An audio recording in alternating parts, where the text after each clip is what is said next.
Hey, everybody. Welcome. Thank you so much for coming and hanging out with us today. You got the email. This is Brent Weaver from officially UGURUS, which you're still director of, but also now integrated with DigitalOcean, which, by the way, I missed the gap there when I was like doing my homework to like properly introduce you. You were actually acquired by somebody else who was then immediately acquired by DigitalOcean. Is that accurate? Did I get that right? Yeah, we were acquired by Cloudways back in like December of 21, and when that deal kind of closed, they were very soon after they had been looking for some venture funding, looking at different options to scale the company, and they wanted eventually to be a public company, and so they were the biggest customer of DigitalOcean. So I think when that started, when those conversations started going out there, DigitalOcean said, "Hey, why don't we just, roll you guys up, and then you'll be part of a publicly traded company, and a lot of shared values and shared vision." And that's been very successful. So actually, shortly after we were acquired, we kind of went into like information communication lockdown because of that bigger process. So it was a little bit of an interesting roller coaster, but my role now within the greater organization is just focused around helping to empower agencies, helping to grow agencies. Obviously, if we can help an agency grow and they happen to be hosting on DigitalOcean or Cloudways, that's going to be a kind of a rising tide lifts all boats strategy. So we've really enjoyed continuing to grow our agency coaching business within that greater ecosystem, but also I get to kind of do some other fun things. Besides just our services business, which has been a good challenge for me. Excellent. Well, I won't hold you back anymore. I always kind of just give it about 5 minutes, give everybody a chance to pile in. But, man, go for it. Thank you so much for being here and sharing with our group. But, yeah, guys, I know that the number one thing you guys are always asking about is about lead flow, best ways to generate leads, things of that nature. Brent is absolutely the expert on helping agency owners in a variety of capacities, but I'm sure, Brent, this is probably a number one question you're super used to as well. Yeah, we definitely get, we spend a lot of time with agencies working on lead generation. I chatted with Mike a little bit about where folks were at in terms of lead generation. I don't know if y'all are comfortable making this semi-interactive today, but I'd love to get an idea of kind of like where your folks are at today, like the people that are here. I mean, I think people are kind of on a big spectrum in terms of what do they need out of lead generation. And just so I'm kind of personalizing this, maybe just throw in chat, what kind of agency you are and about how many leads per month you currently generate for your business. And that'll kind of give me an idea of, are we talking about helping you guys get from, 50 leads a month to 100 leads a month? Are we talking about getting from 1 or 2 to 3 or 4? But that would be super helpful for me. And I don't know how, Yeah, come on, y'all. Do a lot of chat and engagement, but we can maybe start there. We do. Sometimes we run this as a complete open Q&A where it's just like we're all just chatting. So good. So guys, go ahead and throw in the chat for us. Don't be shy. How many leads are you guys currently generating each month, roughly? And I have a feeling some folks are like, hey, I'm not yet. I'm in the stages prior to. Some folks are going to be, I'm getting some. Go ahead and throw that in there, y'all. So we got Love It. You had me at lightsaber battles. I mean, we can just talk about Star Wars and lightsaber battles if that's more fitting. No, I'm just kidding. Yeah, and just while y'all are typing that, I mean, I think my first agency was very much a generalist agency for the first probably half of us running that business. We served a variety of different types of clients, mostly like local to local-ish businesses within Colorado, businesses or organizations. We primarily relied on referral and word of mouth. We did some marketing. We had a website. We had some local SEO, but we really didn't have like what I'd call now scalable marketing engines where we were actually, generating leads at scale. Christopher, thank you for jumping in on that chat. Out of curiosity, how do you qualify a lead? Is that an email address or is that like a marketing qualified lead there? Because that's obviously a lot. So Christopher, I would expect for you to be bursting at the seams with clients, hopefully, if you're generating 500 to 1,000 leads per month. But I guess how do you currently define that, Christopher? And feel free to jump on mic too. I'm happy to run this session as kind of open mic format as well. Yeah, so this has really been month one of collecting leads, and I'm currently sitting on 800. But the quality kind of varies as whenever I interact, whenever I put them into my cold email sequences. I've been running into a little bit of an issue with some of them bouncing, and I think that I don't have a streamlined way to collect them yet. Some of it's outsourced through a third party, like a virtual assistant. So are these leads being harvested right now? Like you're just harvesting contact information, or are these leads of people coming to your website and opting in for more information? No, this is just contact information. Okay. I'm currently working on getting some inbound stuff set up with like running my own Facebook ads. Yep. To try and increase the quality that I'm getting. Okay. But that's kind of where I'm at currently. And Brent, if I may, I think, since we haven't had a whole lot of people jump into the chat yet, I think folks are being kind of shy maybe. I would say a lot of our group is between 0 and 10. Okay, cool. So like my general philosophy, and I love the example here of the outbound, like Christopher, like going and harvesting leads and finding those.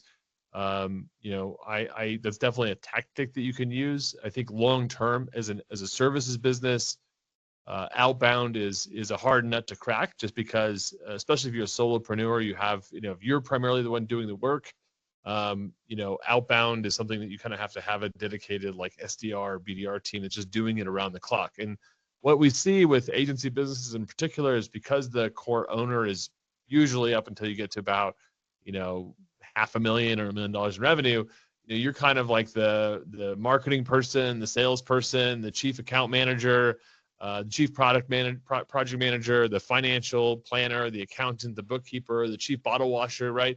Like you have so many responsibilities, and outbound, because it requires so much constant pressure, if you like, what we usually will see happen is somebody hits an outbound campaign really hard, they generate some interest, maybe they do get a couple of clients, then all of a sudden they get really busy, and while they're head down being busy, oftentimes the outbound routines kind of fall to the back burner, and we aren't doing them consistently. And then it's like when we kind of lift our head up from that project and we need the next client, then we have to kind of get that engine rolling again, right? And so it's one of those things, if you're not consistently doing a high volume of outbound or cold emailing, it's probably not going to be a sustainable marketing engine. On the other hand, like a big part of our UGURUS philosophy is to help you guys attract leads. Some people call that inbound marketing. We call it owning a market. And where you are going out there into a market, you're really owning your discipline's expertise in that space. Oftentimes I use very Main Street examples of like restaurants, lawyers, and doctors.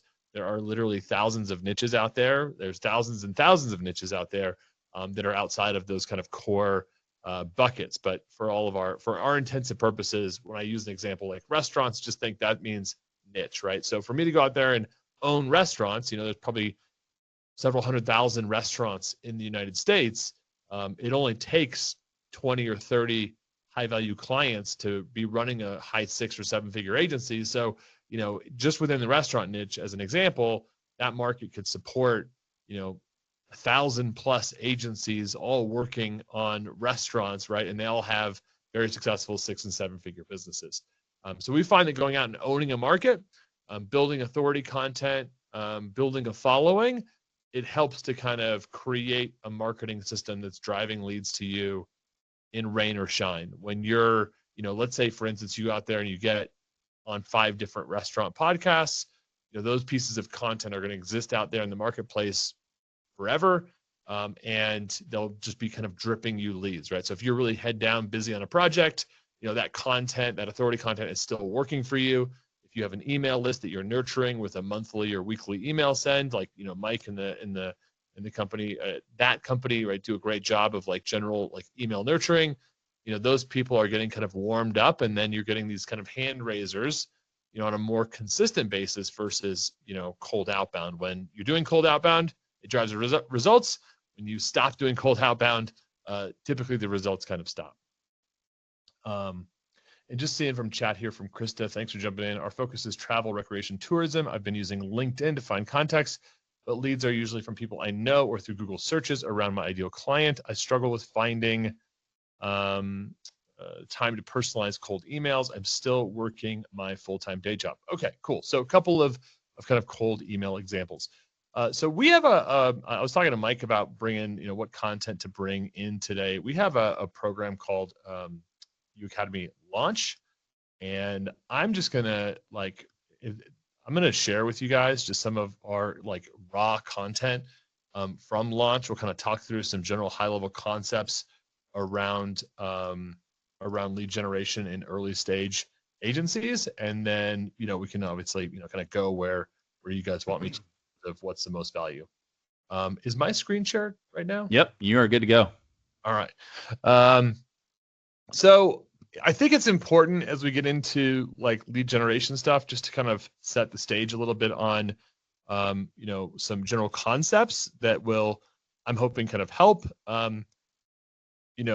Lead generation happens from some type of awareness, and I don't mean to get like too high level on us today, but the way that people end up raising their hand and contacting you is because they find out about you. For a lot of small agencies, your most powerful awareness engine is the work you produce and the relationships that you have with your current clients.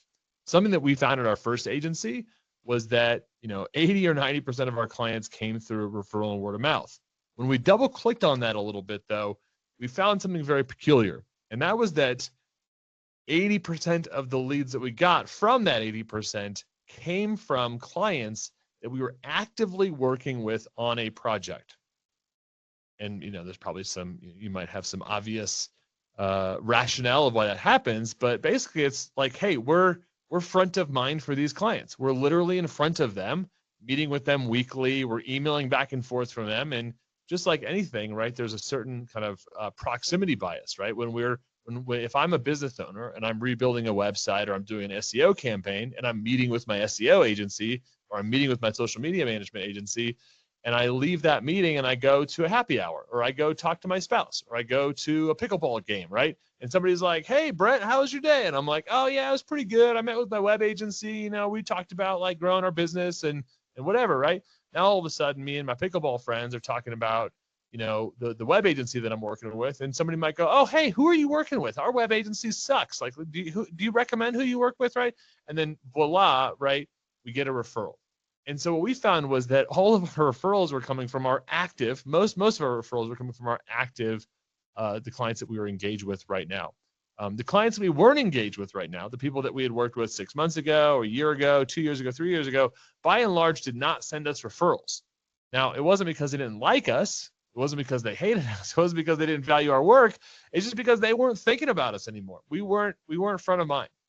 And so it's a lot of times we think to ourselves, oh, if somebody needs me, they'll refer me. If somebody needs me, they'll send somebody my way. And that's just not how human beings work. Our brains have terrible memories. Most people are not connectors and super connectors. They're not constantly looking for ways to connect people. And so it's actually not our client's job to keep us top of mind. It's our job. And so we want to make sure that predictable lead flow comes from actively building awareness. This is actively building awareness with our current customer base. This is actively building awareness within our chosen target market or niche. I will talk to agencies that say, oh yeah, I niched down into restaurants, but nothing really happened. And I was like, okay, cool. Like, well, walk me through, like, what did you do? Like, what did we do when we niched down to restaurants? Well, we created a website called, Great Restaurant Websites. And, the phone never really rang. Like, okay, cool. Did you go to restaurant conferences? Well, no, I didn't do that. Right. Did you publish content on existing restaurant blogs or industry websites? Oh, no, we didn't do that. We did launch a bunch of blogs on our own website, though. Oh, cool. Like, did you guys have traffic from restaurants? Were you a destination for restaurant stakeholders? Did you have any kind of proven metrics there? No, not really. We never got any traffic. It's like, okay, cool, right? And I call this kind of the garage band strategy, or you call it the taco truck strategy. Like, imagine if you had a food truck business, and instead of going out there and taking your food truck to all the places that people hang out, we just left the food truck in the garage.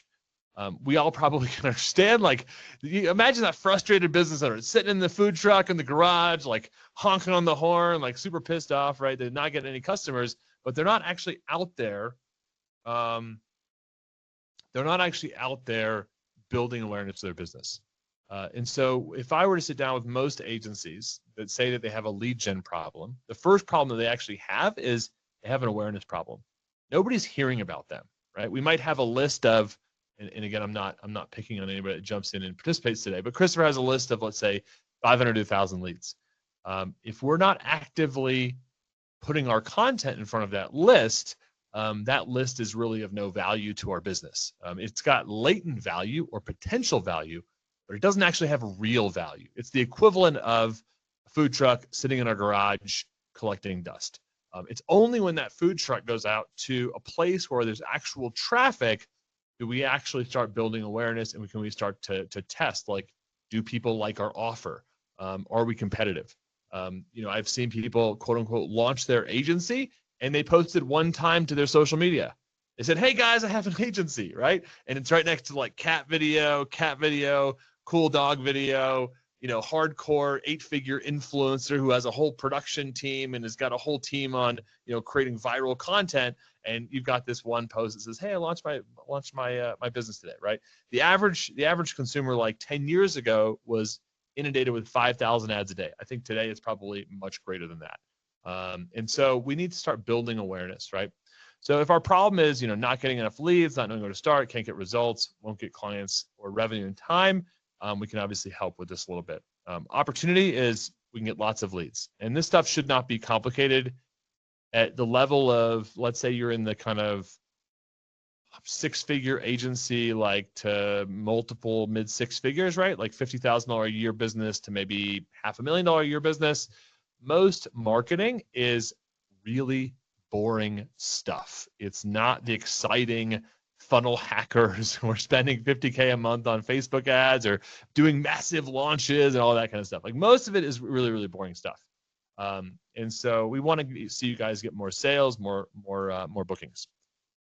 This is important, right? Lead generation is the activities you engage in to build awareness about your business so people in your target audience or market become leads.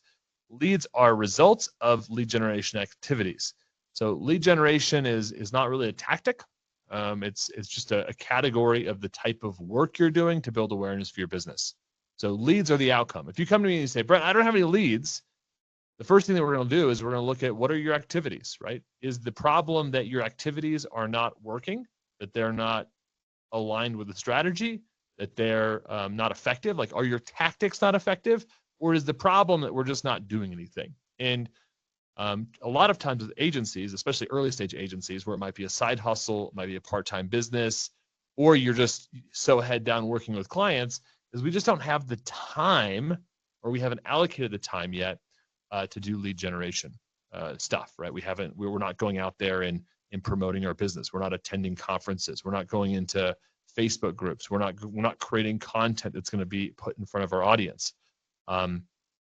Just this week, we did this AI for agencies webinar for UGURUS. Every week I do a live webinar. Every week for like the past 10 years. Every week I do a live webinar, like for our people. Does it kind of suck to do a live webinar every single week? Like, kind of does, right? When we stop doing the webinar, what happens, right? Leads start to go down, right? When we bring the webinar back, leads start to go up. But one of our partners, we have some strategic partners, they promoted the webinar with us. And so our normal webinars have about 200 registrations, maybe 300 registrations. This week, our webinar had over 800 registrations. Why? Because we had one of our partners promote us, right? They took our message, they put it in front of their audience, and that generated a crap ton of leads, right? Now, what were the activities? We had to get that partner to say, yes, I'll promote your webinar. I had to do a webinar. I had to create content for the webinar. I had to put myself out there. I had to, do a whole bunch of stuff, right? There was all these lead generation activities, and the result was a whole bunch of leads. We got over 800 registered attendees for that. I think we generated something like 90 marketing qualified leads. And a marketing qualified lead is very similar to a piece of contact information, but it just means that they've kind of raised their hand and said, hey, I'm interested to learn more about your services. They've actually been presented with your value proposition at some level, and then they've actually said with some intent, I want to have a phone call, I'd love to be contacted, etc. So your lead generation activities must be in front of an audience. That's key. So if we create content, like let's say, for instance, I'm like, oh, I'm going to do some TikTok or whatever, right? I don't do TikTok, by the way. So if you're looking for TikTok advice, don't come to me. But let's say, for instance, I was like, hey, I want to do TikTok, right? So I go and I create a video on TikTok. If that's out to my current friend circle or my mom and my dad or whoever is following me on TikTok, that's not really an audience, right? So that activity, it doesn't have any kind of amplification. We have no idea if that content resonates with our audience because there's no audience there. I mean, me going to my own social media and posting about my business, unless I know for a fact I have followers from my target market in my audience, me going to my own social media is usually not a great place to start when it comes to building leads. So one of the key things you all need to do early on is decide who my audience is. Some people call this niching. I just say, look, have a strategy. Like who's somebody that might want to buy your services, and then go to them. Don't ask them to come to you, go to them. That might mean going to blogs that they follow. That might mean finding influencers in your target market that already have really awesome lists. That might mean going to businesses that already have your ideal customer as their customer. I'm hanging out with y'all today. That company serves agencies, and my customers' agencies, their customers' agencies. So I can come and hang out with you guys and, maybe teach you something. And maybe some of you will say, hey, I want to go check out UGURUS, right? That's kind of the beauty of this. So here's how things kind of start out, right? We have an audience. Okay, that means a group of people that fit your ideal customer profile. We have some type of activity that we have to do. So how do we actually get in front of that audience? That might mean reaching out to the publisher. It might mean reaching out to the Facebook admin. It might mean reaching out to the potential partner, filling out a contact form, right? We have to do something in order to basically get a commitment of awareness, right? And then there's the actual awareness itself. This session that we're hosting on today, not to get you all too meta, but this was locked in, I don't remember, Mike, maybe like a month ago, 2 months ago, something like that, right? We kind of committed to this session a couple of months ago, and now the actual awareness is happening. So now we're hanging out with you guys in front of the audience, right? Now, at some point, there's going to be a path to the lead, right? There's going to be some kind of landing page, a magnet, etc. And this doesn't have to be complicated. A lot of people make this way too complex. They say you got to go build a funnel, and you got to have all these different hoops for people to drop through. And again, I'm going to give you an example in real time. If you guys wanted access to this doc right here, you can see here it's 6 pages of lead gen stuff. We're going to go through a lot of it today. But if you want access to this, just shoot me an email, brent@ugurus.com, and I will share you unfettered access to this document. No hoops to jump through. Shoot me an email. I'll share this document with you. That's an example of a path to you. It doesn't have to be a landing page that I've set up before a piece of awareness. It doesn't have to be something complicated. It can literally be send me a text message, send me an email, and then boom, you have a path to your inbox where now you can have a conversation with somebody. Now, when you get into kind of more advanced lead generation stuff where you're paying for Facebook traffic and you're doing partner webinars, yes, it's probably going to be really inconvenient for you to have, like let's say, for instance, on my AI webinar, if I had 1,000 people text message me personally, like that would have been a total cluster on my inbox. Like it would have been overwhelming. I would have been like trying to sleep at night. My phone would have been buzzing. So if you start to get to that point where you have so much activity going on, you might definitely benefit from having some of these systems in place, landing pages, funnels, etc. Right? But the gold standard, if you guys are running a digital agency, services business, your clients are going to do business with you, especially early on. Yes, you're going to have a brand. Yes, you're going to have like kind of make it appear as if you're a company and you have team members, all this kind of stuff. But at the end of the day, your clients are going to hire you, and those when you get hired, it's going to come through an appointment. So this is the gold standard for a true lead for a digital agency. If y'all take one thing from my talk today, it's that you should start measuring the number of appointments you're booking per week with folks in your target market. So number of bookings. We call those in our business an MQL, a marketing qualified lead. So number of appointments that you're generating per week. That is the gold standard for how you can assess whether your lead gen is working. Website visits, SEO rank, number of signups to your email list, number of views on Instagram, the number of reshares on TikTok or whatever they do over there. All of these things are vanity metrics, and the only way that they add value to your business is if you're able to convert that stuff to actual qualified appointments. And so if you had a scorecard, I might have some of those other metrics on there to show like, hey, we've got some leading activities, some bets that we're making, but ultimately it's going to be appointments. Are you able to generate appointments from an audience? If you can't generate appointments from an audience, it's not worth anything to you. I mean, it literally is not. If you're doing the good work of publishing a YouTube video every week or getting on TikTok and you got 10,000 followers, you got all this energy and all this stuff happening, but nobody actually wants to book an appointment with you, that's a complete waste of time, in my opinion.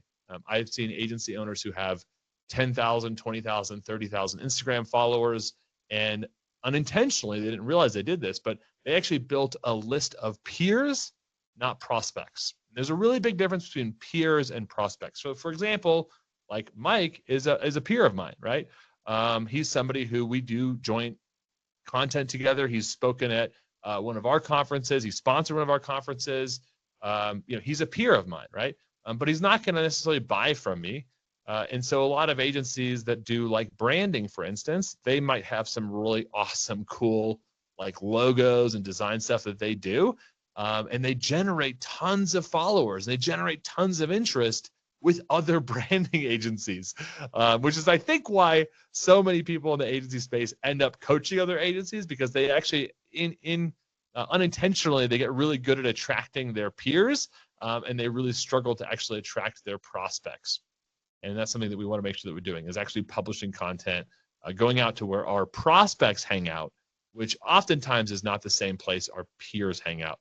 I have gone to some incredibly boring conferences in my life. I went to we used to serve a market called educational consultants. It's a type of consultant that helps high school kids get into the college of their dreams. And this is not a really exciting and sexy market. It's super boring. And going to educational consultant conferences is not the most riveting thing. The average median age of educational consultants, I think, is probably 58. Usually it's something that stay-at-home moms do as a second career because they help their kids get through college, and then they go sign up and do this. They get certified and all this kind of stuff. And I would go to these educational consultant conferences, and I was the youngest person in the room by 50% or whatever.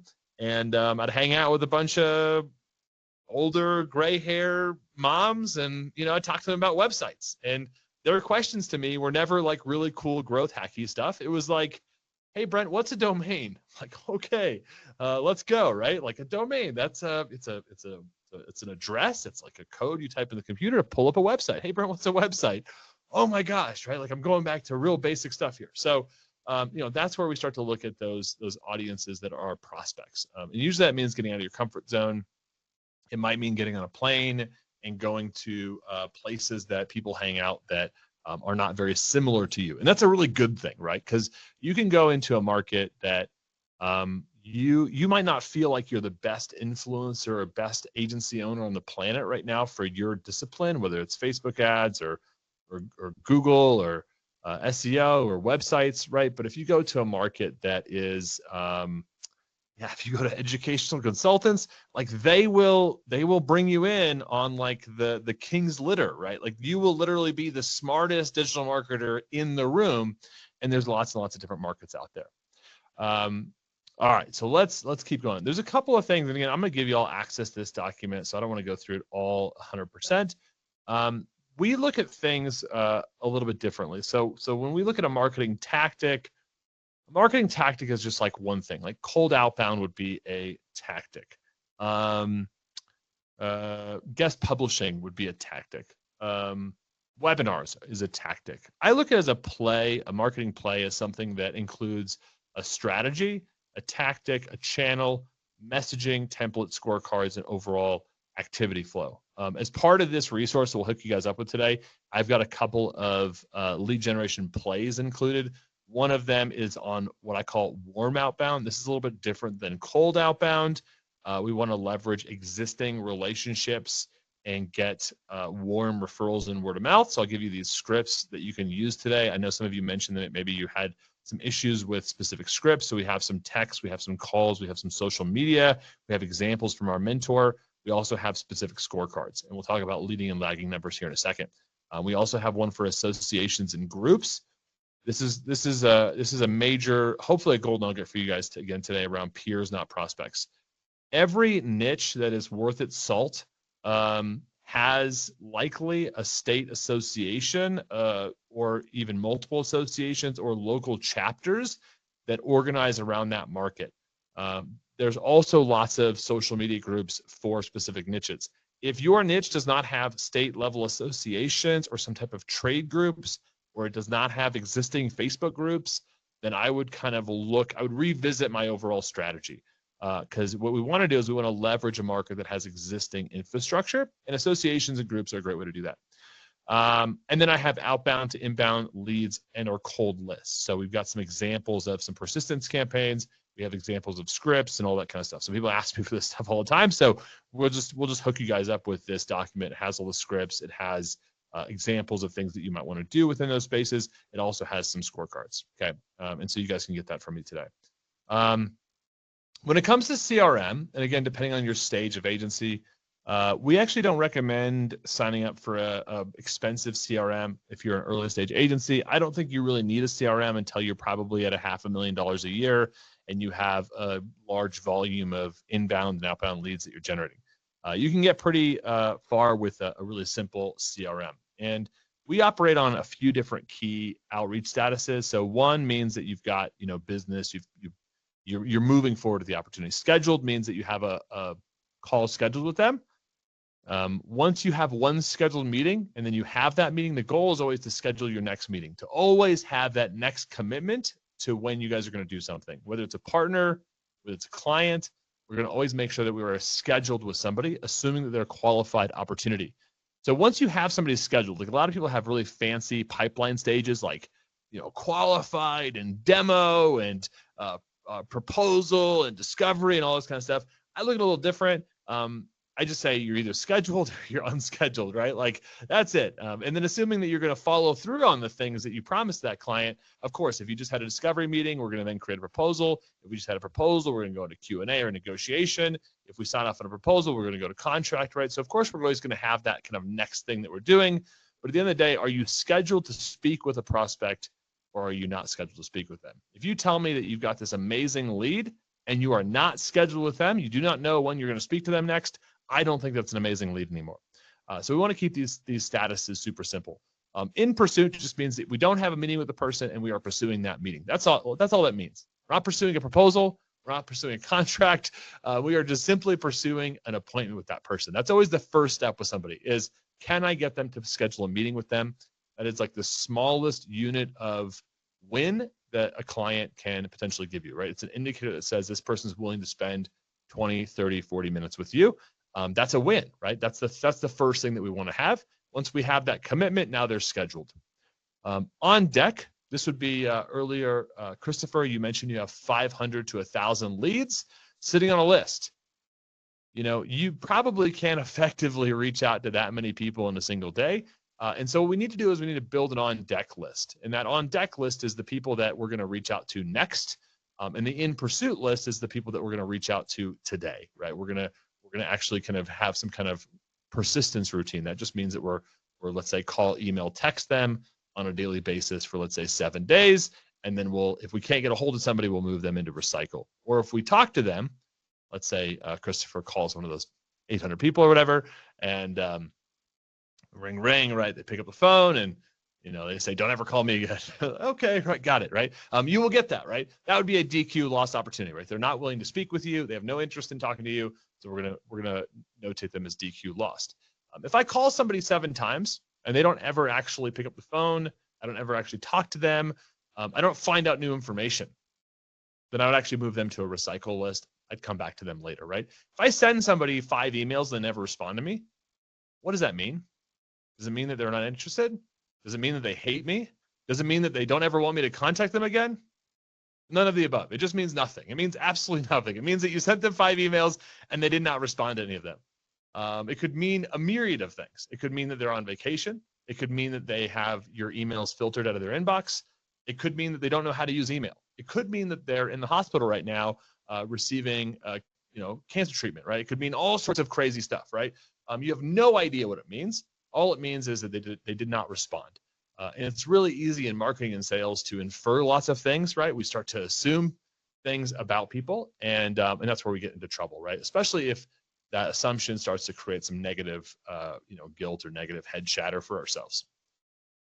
This is the last thing I'm going to focus on before I'll kind of go into some Q&A, which is getting results. Show me your activities and I'll show you your outcomes. It's that simple. If you tell me that you struggle with lead gen, I'm going to say, show me your activities. Show me how consistent you are in what you're doing to build awareness for your business. If we are doing an activity for 30 minutes one time and weeks have gone by and we haven't done anything, right? That's probably the problem, right? It's probably not the tactic. Now, if you said, hey, Brent, I've got this list of 10,000 people. Every day I spend 3 hours reaching out to these people. I'm not able to generate any conversations. I've been doing this for 90 days. It's like, okay, cool. Let's look at the tactics. Let's start to get into what are your emails, what's the copy, et cetera. But in most cases, I'd say like 9 times out of 10, when we step into an agency and we look at what they're doing, it has very little to do with the tactic. Like most agencies could win with almost any tactic that they're doing that builds awareness within a targeted market that they're trying to reach, whether it's guest publishing, guest blogging, guest posting, even doing their own organic social or their own organic SEO. A lot of these strategies will work beautifully if they are executed consistently over a sustained period of time. But show me your activities and I'm going to show you the outcome. Leading indicators are things like outreach, published content, things that you've attended, right? I've attended a conference, right? I've had meetings with partners. I've spent money on ads. Creating an ad is an activity, but unless we actually spend money on that ad and spend enough money on that ad, it's not actually going to be a strong indicator to whether we're going to get a client or a lead or not, right? Lagging indicators, right? Visits to your website, that's a lagging indicator. We can't stare at a lagging indicator and have it do anything for us. We can't just be like, oh, I'm gonna stare at these Google Analytics numbers every day, right? Hope those visits go up, right? It's a waste of time, right? Now we should have some hypotheses. Hey, if I reach out to 100 businesses every single day for the next 90 days and I don't get one response, or I don't see my visits go up, or I don't get any leads, then I'm going to try something else, right? We should, of course, have those hypotheses, but there's nothing that we can do about visits by staring at visits. Same with opt-ins or leads or MQLs or booked calls. These are all going to be the result of some type of leading activity. And I hate to say this, but this is probably some bad news for y'all, but marketing is not anything. You will never be done with marketing. You will never be done with lead generation. It's like cleaning your house. Every day, the dust comes back, and every day we must sweep. So marketing is something that has to be done at some level on a daily basis. Now, there are ways for you all to get leverage in your business. Ads are a really great way to do that. We spend a lot of money on ads at UGURUS, like in the mid 5 figures. And the cool part about ads is when I'm head on the pillow asleep, those ads are working for me. There's money being burned, and that money is like fuel in a car. It's like the money is being burned and it's spinning into, views and clicks and registrations, right? It's working for me all the time. So I can be asleep, I can be on a bike ride, I can be hanging out with y'all here, and those ads are constantly working for me. But if I'm not spending money, if I stop spending money on the ads, guess what's going to happen? I'm going to stop getting the leads. Y'all remember like COVID, right? I don't know. It hasn't been too long, right? When COVID hit, guess what I did? I stopped spending money on ads. I stopped doing webinars. And weeks went by, leads started to drop off. And I started to think, right, falsely, started correlating that COVID had caused leads to dry up in my business. And after 5 or 6 weeks, I'm looking at my lead funnel and I went from generating, probably a marketing qualified lead, maybe 4 or 5 of them a day, to all of a sudden we went in a full 7 days, we didn't generate one marketing qualified lead. I started to think that the earth had tilted on its axis. I started to think that the sky was falling. I'm like freaking out. I went to my coach and I said, "Hey coach, what's going on? I'm not getting any leads. I don't know what's happening, right? Should I just close up shop? This COVID thing is terrible. Should I, what should I do, right? Go put myself on unemployment or something, right?" And he was like, "Cool. How'd you used to get leads?" I'm like, "Wow, we do these webinars every week." Where'd you get the traffic for the webinars? Well, we'd spend money on Facebook ads. Cool. When's the last time you did a webinar? Oh man, it's probably been about 8 weeks. It's been so heavy, so stressful. Right, cool. How much money have you spent on Facebook ads the last 2 months? Well, I haven't spent any money because we're not doing webinars. I sat there and I thought about it for a minute. I said, He's like, "What do you think we should do?" And I was like, "I should probably do a webinar. I should probably spend some money on ads, right?" Guess what? That next week, did a webinar. We didn't quite get as many leads as we had gotten before because obviously the climate had changed and our funnel was cold. But all of a sudden, that first MQL came in, the second MQL came in, the third MQL came in, and all of a sudden, it felt like we had oxygen in our business again, right? We started having some calls. So if you guys show me your activities, I'll show you the outcomes. I'm going to stop here. As I mentioned, this document, 6 pages. It's got a lot of content in it. We've got 3 lead gen plays. Happy to share this with your people. Mike, I'm happy to go to questions. I know I've been kind of on my soapbox here now for about 35 minutes. So what questions do you guys have? So I saw earlier that Jennifer had popped in. I have a business page, Facebook group, streamed a weekly live for over the past year. I'm not getting any engagement, comments, or anyone taking the offer. So consistency doesn't seem to be the problem there. Yeah. So this is your business page. Is that right, Jennifer? Yeah. Yes. Okay. Do you have are you willing to share that with us? Can we look at it, or do you want me to just talk in general terms today? Sure. Yeah. Yeah. If you want to put that link in there. So here's the deal with Facebook business pages. You might not have gotten this official memo because, of course, Facebook and Meta in particular, is probably one of the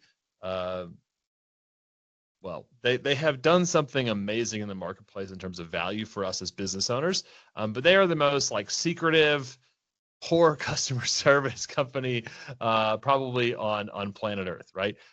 They are not. They do not prioritize transparency. And so here's the deal with your Facebook page, right? In particular, I'm gonna pull this up on my screen. And so Hightower Edge Marketing giving you the edge. So you've got 2,200 followers, right? Yes. And then I also is stream it into not going to show your stuff to your people. Okay. Okay. So this idea that you're going to build up followers and then they're going to see your stuff is just not going to happen. Okay.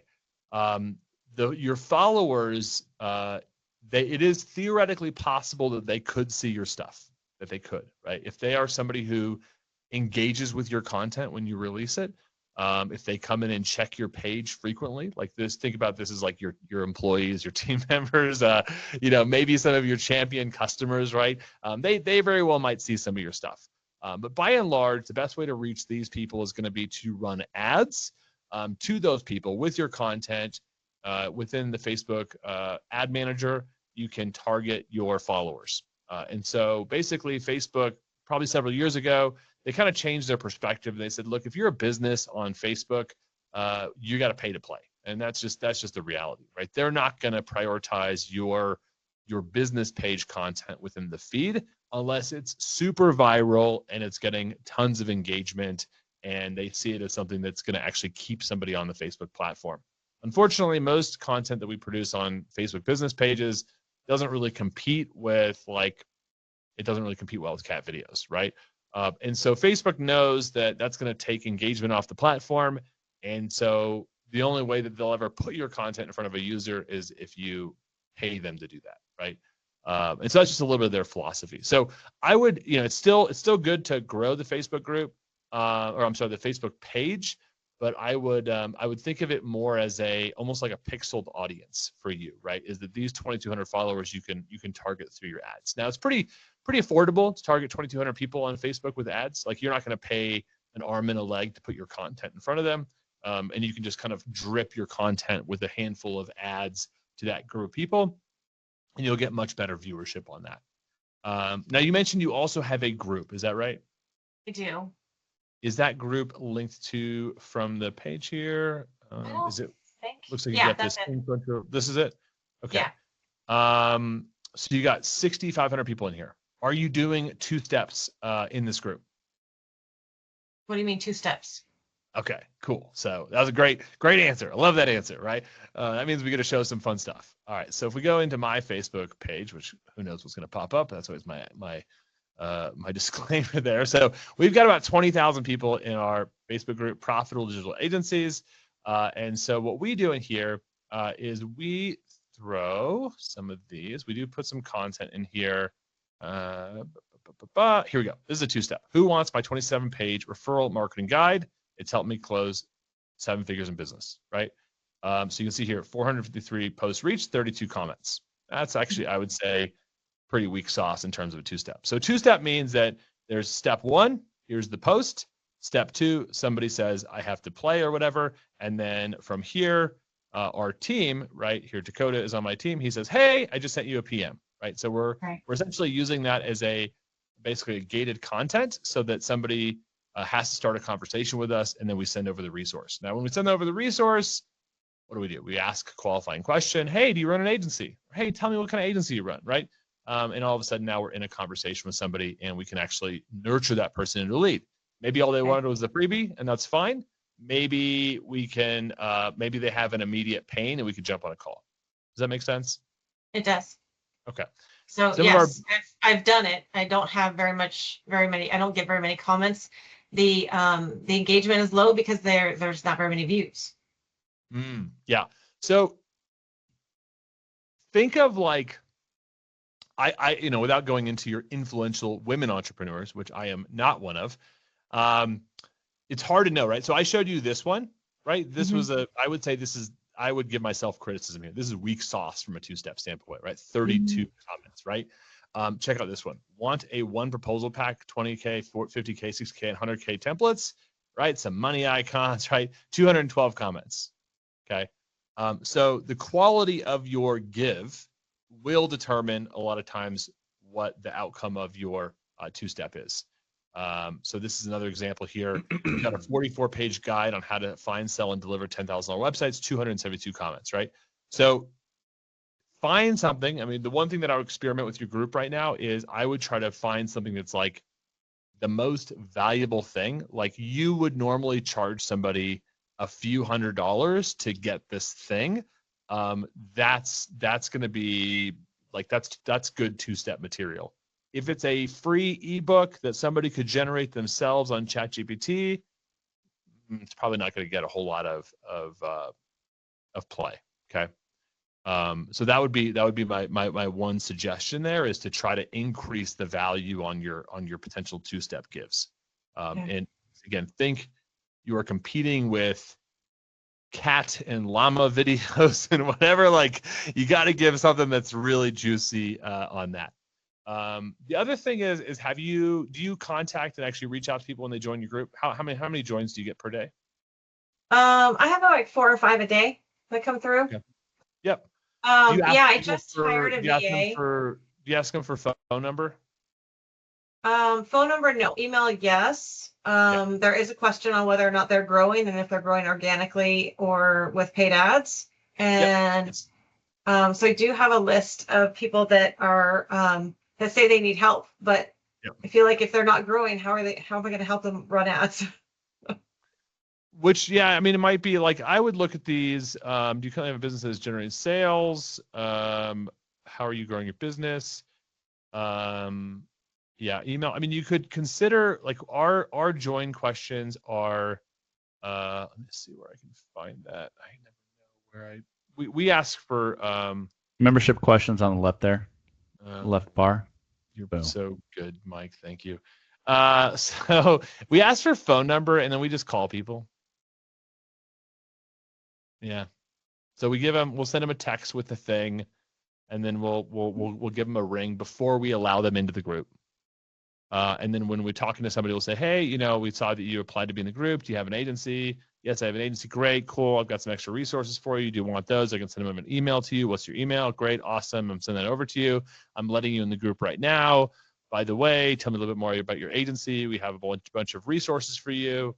Are you interested in that stuff? Are you interested in learning more about what UGURUS does? And people, it's not a guarantee, but 1 out of every 5 say, hey, yeah, I'd do a call with you guys. So we just moved a phone number here and we just call everybody that opts in. Yeah. So then you went from getting, 4 or 5 email addresses a day to 4 or 5 phone numbers a day that you can then call them. You can also, once you accept them in the group, I would recommend, DMing people and just introducing yourself. Again, you're a VA, group manager, right? These people are going to be great for you to do that at scale. Something you might consider, though, in the early days is just doing it yourself, because right now we're kind of in this proving stage. How can we prove that we can start generating leads from this channel? Once you can prove it, then I would definitely encourage you to bring in a VA and systematize and scale it. But when we're in kind of that early, I'm not exactly sure how I'm going to get the leads from this group. Like for the first year or 2 that we ran this group, I did almost all of the group admin and group management just to really like dial in our systems around it. And then I started to bring in team members, and that was like a whole different thing, is to prove how a team member could do the same stuff that I can do. And now I'm pretty much, I'd say 97% hands off of the group. My team runs and harvests and farms the group 100%. Yeah. So those would be my initial suggestions, right? Try to beef up those 2 steps, make them super juicy. The second piece would be to change from email to phone number, call the people that are opting in. Now you could also, based on their answers, right? If somebody says, are you a digital agency owner? We only work with digital agency owners, right? So if they say no, do you think we call them? No. Do you think we let them in the group? No, right? The group's called Profitable Digital Agencies. In some cases, we will give them a call and say, hey, are you a freelancer? We will do that if we're feeling a little bit desperate for leads. But generally speaking, if they say no, we just decline them from the group. We might decline them with a message that says, do you actually run a freelance business? Do you have do you run a digital agency at all? And most people just don't get back to us, or they'll say, oh, I'm a real estate agent, right? Oh, hey, thanks for playing. That's not our group, right? We're not going to let a real estate agent into the group and start contacting people or whatever, right? So we have one kind of identity question. We have a lead question. And then we do have, this is what we call a hand raiser question. And this is really just to help our team when they do call. If somebody says, yes, I'd like more info, then when we actually are talking to them, that just creates a really good inroad. Like, hey, I noticed that you said yes to our question around wanting more information, so cool, let's talk, right? If they say no to this question, then the team is usually a little bit more administrative, like, hey, I'm letting you in the group right now. I'll make sure you're on our email list. If you ever have questions, reach out to us, okay? But we're not trying to find out too much about people through this form, just if they are, are they, so in your case, right, I might say something like, are you a woman entrepreneur that has a business, right? Or something like that, right? And then it'd be like, yes, no. And then after that, it'd be phone number and, hey, do you want additional information on how to grow your business with ads or whatever you do, okay? The other thing I might add to yours, just since you're in the women's space, a lot of women would call themselves an entrepreneur, but they're MLM oriented, and you might want to a dequalification of hey, you're not, this isn't for folks in an MLM, right? That way you can make sure it is the quality that you're looking for. Yeah. And do you work with MLMs? I used to. I came from the MLM world. I was actually had a very successful network marketing business. Cool. And then got out of it a couple of years ago. So there are a lot of MLM people that are in my group, and there are a lot of people that are struggling that need another system.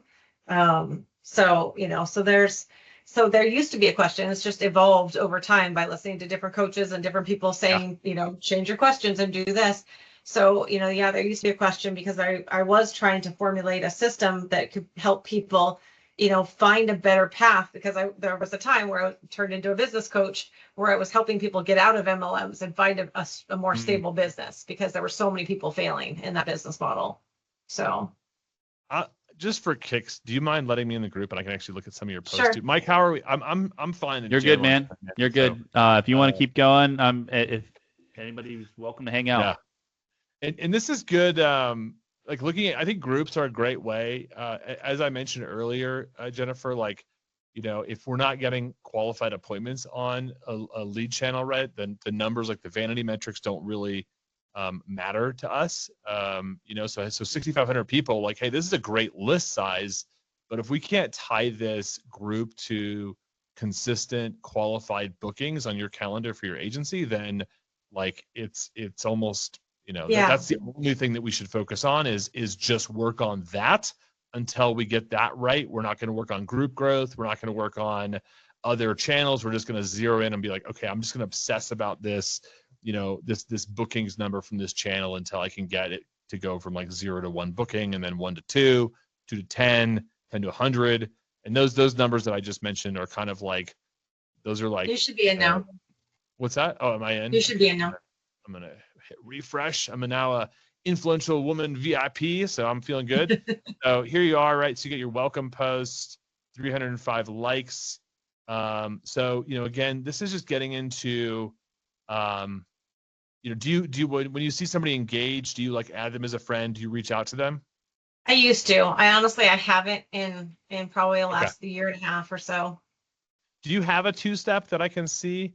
Because it's been a couple weeks probably since I posted it. So. Okay.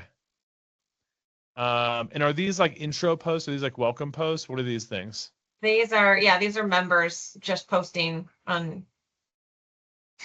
that it got approved. Are these like their offers? Yeah, they can be. Okay. So I would definitely lock that stuff down. I would not, because these have links in them. Mm-hmm. Facebook does not like people leaving Facebook. So our general rule is if you're not posting original content in our group, we do not allow it. We don't allow you to post links to articles. We don't allow you to post links to offers or anything like that, because Facebook hates people leaving Facebook.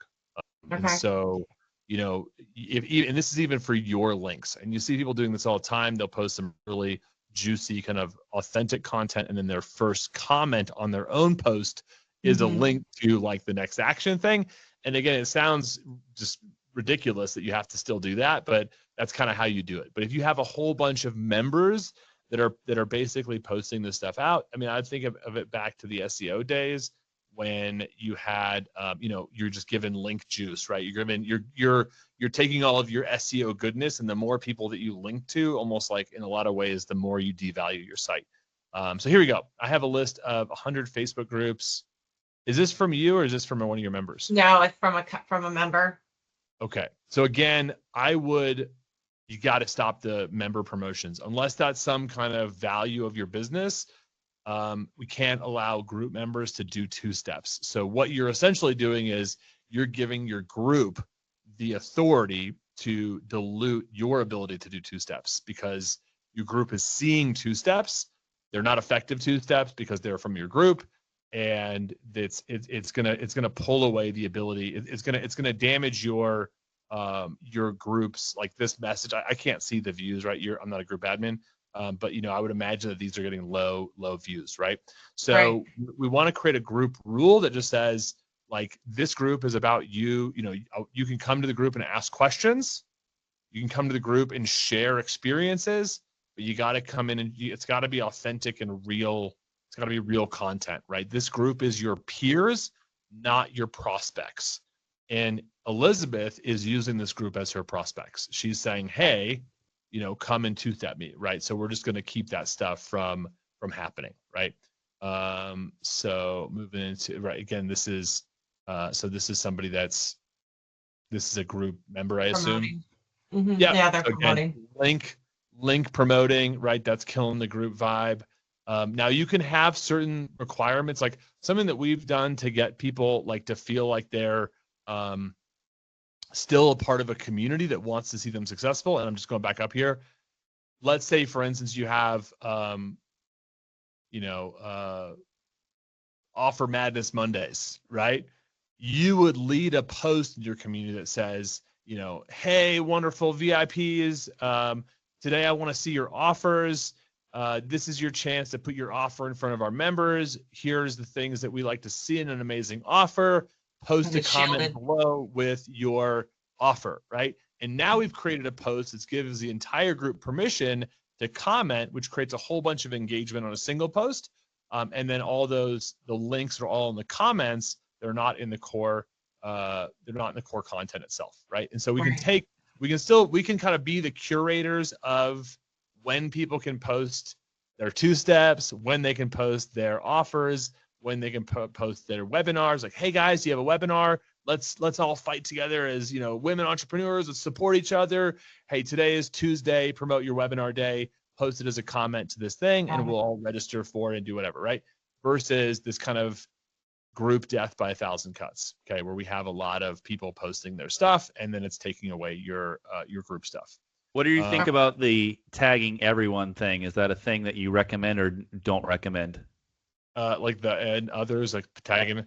I mean, I think like anything with notifications, we just got to be, choosy about that. I mean, I definitely wouldn't let your members do that for sure. So I would be choosy about that of when you use that, because just know that you're going to kind of get people going, like, you're going to, just like an email list, right? They're going to unsubscribe, right? You're going to get, every time we use that, it's like, it better be good, because it's going to show up in somebody's notifications, and it is a way to get people to come back to your group. And so, the more we use that, the more people are going to kind of unfollow the group.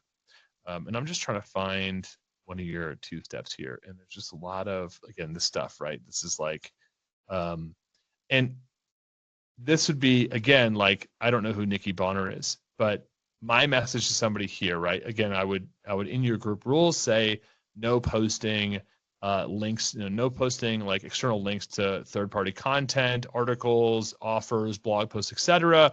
If you have something to say it in the group. So this piece of content, and also I don't want copy and paste stuff in the group. Don't copy and paste your stuff in my group. Like, create, like, this group is about influential women entrepreneurs. It's about this community. It's not about, this is not a distribution channel for your stuff. Okay. And again, it's just like having more of those things in play. What will end up happening is, while it might make some people feel like, oh man, I can't use this group for my prospects, right? It will make your people that actually want to engage with influential women entrepreneurs, it's going to make them feel respected and valued, because they're going to go, okay, we actually want to have a community here. Okay.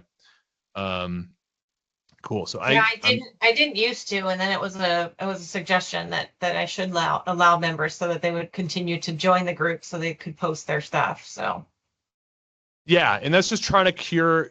I think it's fine to allow it. I would probably just suggest to curate a little bit. Okay. And like anything, right? If you have some star members that are like really heavy engagers, like they're commenting, they're engaging with other people like a 10-to-1 ratio, and they, reach out to me and say, hey, can I promote this thing, or can I do this? Like that, to me, I feel really good about. But if it's people that are just like group surfing and they join the group and they're just posting, this is just one more channel that they've tied into their automation system or something, that kind of stuff it usually degrades the quality of the group, over time. Yeah, I mean, new week, new start, what's in your mind? So, and this is coming from, this is you, right? Yeah. Yeah, okay. So, I mean, the fact that you're not getting engagement on like this kind of stuff, it tells me that there's just too much stuff coming out of the group. Facebook's not sharing your content with your followers. And so we just need to kind of like clamp that down, improve the curation of it, and then that should help you increase the amount of engagement you get on your content. And then I would also just like, So yeah, being entrepreneurs, small business, what are we currently promoting? Let's support each other. So this would be an example of where, in your group rules, you say, hey, every Tuesday, I do a, small business promotion message. On that thread, you can post your stuff, right? But on any other thread, you can't do it. And what that'll end up doing is it'll help end up boosting these posts. It'll make them more effective, right? Yeah. Promotion. I don't even yes. So yeah, I think just probably improving that quality a little bit. That stuff though it's slow. It'll take time. I think the thing that will help you the fastest is going to be ask for phone number and just call the people that are coming into your group, and then if you do the 2 steps, again, I would just go back and happy to have you come into our group right here. And again, we don't do it perfect. I don't kid myself that we do. Like just even looking at this, we posted a lot of events. We promote a lot of stuff like that versus doing engagement stuff. But just look at some of our 2 steps and see how we throw those out there and try to really give somebody something that's instantly gratifying. Just instant high perceived value. Okay. Yeah, I think it was July that I did a lead magnet. So that's the most recent one I can think of. What was the magnet called? Hot leads, I believe. Hot leads.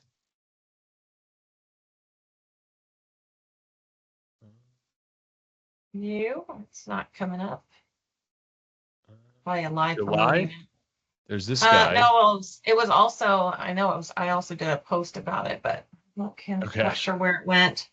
And I also like, I think this stuff is cool. I like to use, you'll see it in our group a lot. Like I like to use these kind of native Facebook, cards or whatever you call them. I think these work. That's what it was really on. well. Yeah. Okay. It was. Yeah. So, well, I'm not finding it either. Yeah. And I always think I don't know. Cause you've got this one, right? New week, new start. What's in your mind today? And again, this is like nitpicking, right? But maybe like what's in your mind is on, a new line with a finger pointing down a comment or something like that. The goofiest. It's an auto-generated, so I can't change it. Is the only thing about that one. Like when I do this type of stuff. It's an admin assist from the Facebook group. Got it. Okay. When I do this kind of stuff, right? Again, it's super cheesy, but it just it works. I don't know. It just works, right? It just gets more engagement, right? The little eyes, the little clipboard, that kind of stuff works. So, that'd be my suggestions on the group side. Okay. Awesome. I feel like we have whole in our community of whole courses, sprints on the group stuff. I mean, you can, you talk to 10 coaches, they're going to all give you 10 different pieces of advice on how to get leads through groups. I think 2 steps are definitely a cornerstone. I would probably aim for a goal of doing a 2-step maybe every 10 days, every 7 to 10 days, and experiment with different ones, recycle them. Some of our best 2 steps we've delivered in that community 10 to 15 times, right? That proposal pack one, that's not we didn't just use that once. We have recycled that over and over and over again, maybe word it a little bit differently each time. And we continue to get results on them. Like our proposal 2-step, we've probably generated thousands of leads just through that 2-step, and their individual posts. Again, we just recycle them. What was your group again? I found your business page, but not your group. I threw the group into the chat for everybody. If you want to join it, there it is. Cool. Any other questions? Dominic Hart, good to see you, by the way. It's been a while.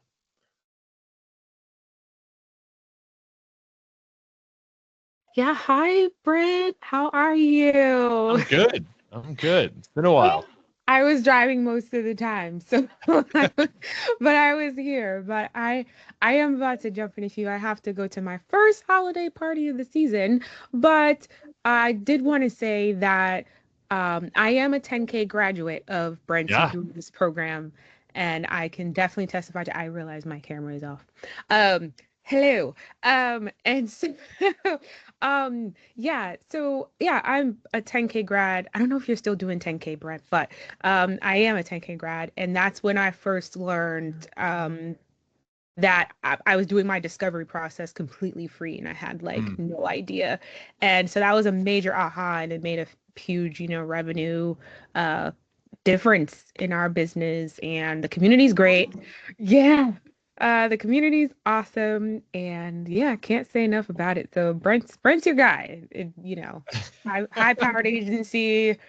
Yeah, I'll Brent's your be guy. Venmoing Dominique some money later. Just keep that referral coming. Anytime. No, but I can't speak enough about it. It's great stuff. Great program. Well, good to get an update on you and see how things are going. So love that. Yeah, thank you.